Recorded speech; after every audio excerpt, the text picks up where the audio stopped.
Leonard Schrader was a voracious reader. Leonard was a novelist.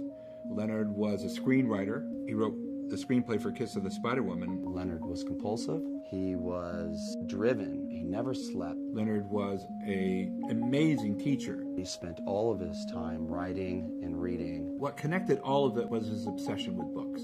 My name is David Weissman. My name is Jeremi Handrinos. We're here at Leonard Schrader's house. Leonard was the most book-obsessed person you'll ever meet. Leonard was my best friend, my work partner for almost 30 years. I met him through my godfather, David. He was constantly disappearing wherever we go, and he would come back with books and books and books. Over the last 12, 15 years of his life, I didn't notice that I stopped going over to his place. Everyone stopped going over to his place. He really became quite a recluse. So when he was dying and Jeremi and I went into his house, I was astonished to find what I discovered there. Columns of books, easily over 100,000. It's impossible to count them. It really represented Leonard's entire life. It was almost like a monument to him. Here we're in the upstairs hallway, a huge assortment of poets. This is the hallway going into Leonard's office upstairs. A lot of Elmore Leonard. For instance, here we have Get Shorty. A lot of Vonnegut's. This is a first edition Bluebeard. Leonard, having been a student of Kurt Vonnegut, he collected all of his works. This is The Eye of the Story by Eudora Welty. What Leonard would do is he would put in clippings of things that he had discovered or read. He would do exhaustive research. He would explore every angle.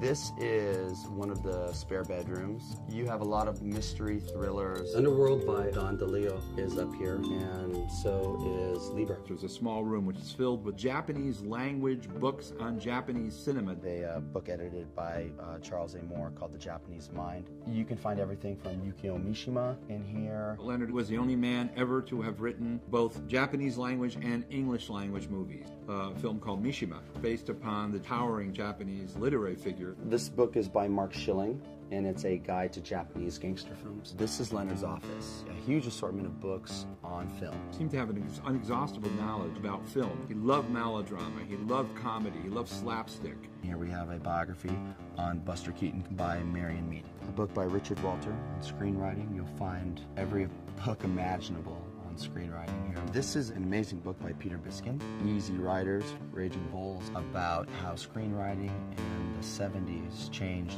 cinema in general around the world. It has a chapter completely dedicated to Leonard and his brother Paul. It's constantly an archaeological dig. Every time I come up here, I always find the most amazing assortment of books anyone could ever want to find. One of the books that I grabbed from Leonard's house that I highly recommend is Bret Easton Ellis, Lesson Zero.